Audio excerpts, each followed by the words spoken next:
Bem-vindos ao Mundo Invertido, estamos aqui mais uma vez com vocês, meu nome é Natanael e hoje vamos falar sobre o olho bom, um olho que é cheio de luz e o olho mau. Será que você tem um olho mau ou tem um olho bom? Como nós enxergamos essas definições do ponto de vista de Cristo, como Cristo nos define o que é o olho bom do que é o olho mau? Você já ouviu falar da expressão mal olhado? Será que essa pessoa tem mal olhado ou tem uma pessoa que tem um bom olhado? O que seria isso aí? Eu saúdo a todos com a paz do Senhor. É bem interessante essa questão do olho mau, né? Tem pessoas que creem que se alguém chegar a determinado lugar e toca um animal, o animal morre. Ou se admira uma planta, diz que ela é bonita e de repente essa planta seca, né? Isso são crenças, né? A gente respeita as pessoas, não o que ela pensa, mas o que é a pessoa em si. Porque se eu respeitar, essa ideia de respeitar e concordar, eu não entendo bem, Natan.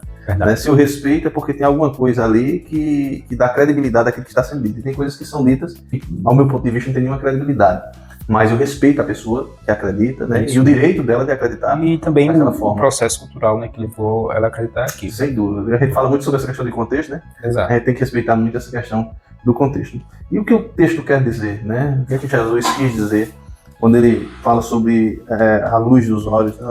Os olhos como lâmpadas, né? O olho, ele é a boca da alma. Isso, a entrada, né? A porta da alma. A porta de entrada da alma, né? Várias citações. Vamos ler aqui o texto que se encontra em Lucas, no capítulo número 11, versículo de número 33, que diz: Ninguém, depois de acender uma candeia, a põe em lugar escondido, nem debaixo de um alqueire, mas no velador, a fim de que os que entram vejam a luz. São teus olhos a lâmpada do teu corpo. Se os teus olhos forem bons, todo o teu corpo será luminoso. Mas, se forem maus, o teu corpo ficará em trevas. Repara, pois, que a luz que há em ti não sejam trevas. Se, portanto, todo o teu corpo for luminoso, sem ter qualquer parte em trevas, será todo resplandecente, como a candeia quando te ilumina em plena luz. E aí nós vemos essa comparação, né, dos olhos com uma candeia. Os olhos são a candeia do corpo. Isso aí dá a ideia, justamente como nós falamos, que o olho como porta de entrada para a alma, para a mente do homem. Mas aí o que seria, quando eu digo assim, seus olhos são bons? O que seria ser um olho bom? E o contrário, o que seria ser um olho mau? Esse é um texto, eu entendo, Natan. Tem sempre aqui algumas parábolas de Cristo, textos que Jesus ele traz, não que aqui seja parábola, meu irmão, mas textos que trazem essa linguagem metafórica, né, Natan? Que sempre querem trazer algo a mais, além do que está sendo dito ali ou escrito. Eu falei também no texto anterior sobre expressões idiomáticas. Então, eu entendo aqui, Natan, que se está querendo falar do seu eu interior, não é? Não. A visão, ela é o nosso sentido mais confiável, não é, Natan? Você percebe que se você escuta alguma coisa e alguém diz, não disse, você gera uma dúvida em você, não é? A questão do toque também, se nós fecharmos os olhos e tocarmos alguma coisa, a gente fica na dúvida, mas a visão é o nosso sentido mais confiável.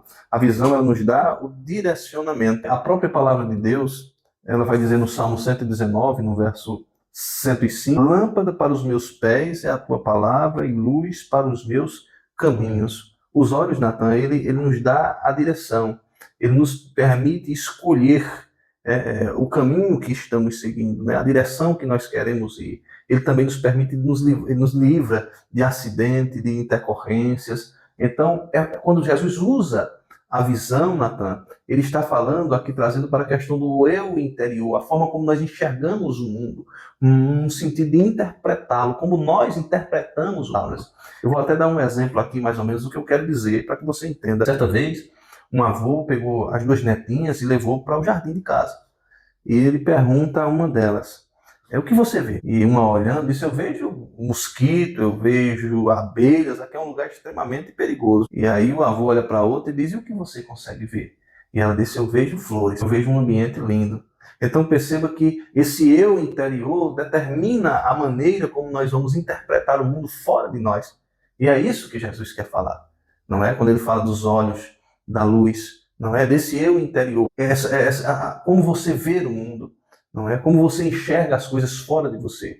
Não está falando da percepção natural da coisa, mas o que essa imagem provoca nesse ser, nesse seu eu interior. Exato. E aí, como é relacionado ao eu interior, esse eu interior ele é moldado pelo Espírito Santo. Nós temos o nosso eu interior naturalmente caído em pecado, mas o Espírito Santo ele convence o homem do pecado e transforma esse homem. Então, para que um olho seja bom, ou seja, nós tenhamos essa mentalidade voltada para a luz, que é o próprio Cristo, e se o olho é bom, todo o corpo é bom, ou seja, os olhos ele direciona o corpo no caminho correto, que é o próprio Cristo.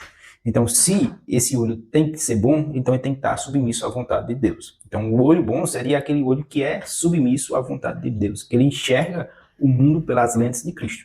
Poderia ser algo assim. Sem dúvida. Você disse algo interessante, Natan, que a gente tem que dar ênfase aqui. Nós não temos luz própria. A luz que há em nós é a de Cristo. Nós refletimos a luz de Cristo. E aí eu quero aqui abrir um parênteses, Natan, que tem pessoas que Deus abençoa, que Deus ele coloca ela em lugar de destaque e elas começam a achar que tem luz própria. Querem se tornar independentes de Deus. Não estão mais preocupadas com a vontade de Deus. Certa vez eu vi uma cantora, eu não me recordo, também não citaria o nome dela, questão de ética, ela dizendo que a gravadora pediu a ela que ela usasse determinado tipo de roupa, um determinado tipo de maquiagem, para ficar mais bonita e agradar o público. E ela estava negociando ali princípios por causa da fama. Não é? Mas quem colocou ela ali como uma adoradora, alguém que influenciasse vidas, foi Deus. Então a preocupação maior dela é com Cristo e com a vontade dele. Assim como pregadores também que começam a criar jargões, Natan, começam a criar técnicas para mexer com a emoção das pessoas, para que as pessoas glorifiquem, pessoas que começam a mentir, dizendo falsas profecias, não é?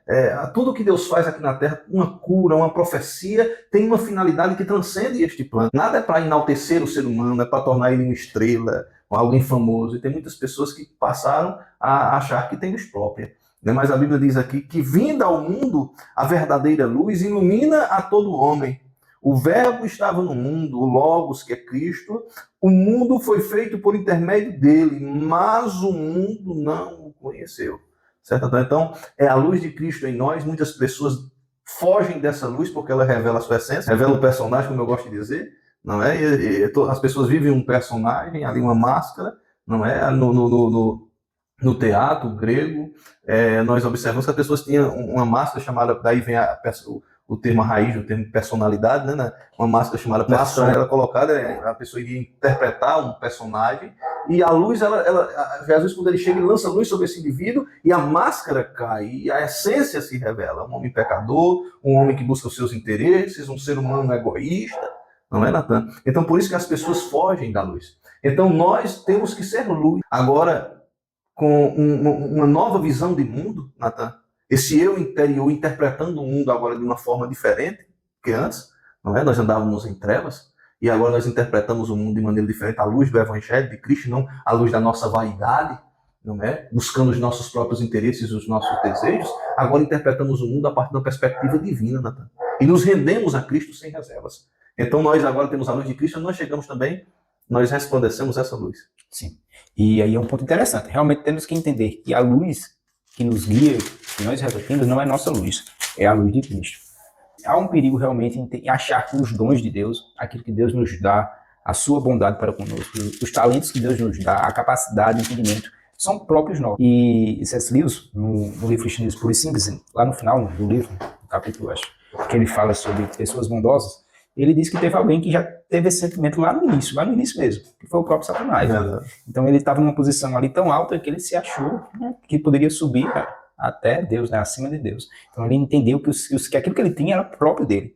Pelo contrário, né? Nós entendemos que tudo que temos, nossos talentos, nossos dons, aquilo que Deus nos dá, é como está escrito lá em Mateus capítulo 5, acho que é versículo 13, que diz que é para que os homens vejam a nossa luz que vem de Deus e glorifiquem ao próprio Deus. Então o fim sempre é glorificar a Deus. Os nossos dons, nossos talentos são para servir com a finalidade principal, que é a finalidade principal do homem, que é glorificar a Deus. Verdade, então eu falei aqui de trevas, e também aqueles que assistem o canal pediram que quando a gente falasse de algum termo assim, que gera dúvida, né? O que seria trevas, né?